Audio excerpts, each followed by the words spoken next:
యేసు ప్రభు ఒక క్వశ్చన్ వేసాడంటే, అధికారిగా నియమించిన నిన్ను ఒక ప్రశ్న అడిగాడంటే, నువ్వు సంజాయిషి చెప్పుకోకపోతే, తప్పైందని క్షమించి అనకపోతే నీ అధికారం పక్కనోడికి వెళ్ళిపోద్ది. ఆదాముకు ఉండాల్సిన అధికారం తీసుకెళ్ళి ఎవరి చేతిలో పెట్టాడంటే భార్య చేతిలో పెట్టాడు. భార్యని ప్రశ్నిస్తుంటే భార్య గనక నేను దేవుని రాజ్య సిద్ధాంతం చెప్తున్నాను, భార్య గనక సంజాయిషి ఇచ్చుంటే తర్వాత అధికారం పక్కనోడికి వెళ్దు. హల్లెలూయా. భార్య కూడా నువ్వు ఇచ్చినోడు తప్పు చేపించాడు కాబట్టి నేను తప్పు చేశానని.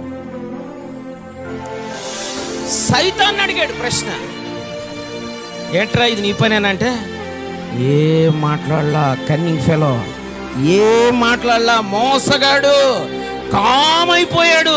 ఎందుకో తెలుసా? ఆడికి తెలుసు దేవుని రాజ్యం ఎలా నడిచిద్దో.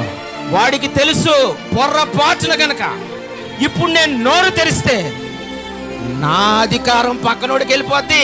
హల్లెలూయా. వాడికి కావాల్సింది ఏంటి? వాడికి కావాల్సింది అధికారం. పైన తిరుగుబాటు ఎందుకు జరిగింది? వాడికి కావాల్సిన అధికారం. ఈ భూమి మీదంతా అధికారం ఆదాముదైతే తీసుకెళ్ళి అవ్వ చేతిలో పెట్టాడు. నేను చెప్తున్నానండి, ఎవరేమనుకున్నా కానీ దేవుడు వర్క్ చేసే పద్ధతి ఇది.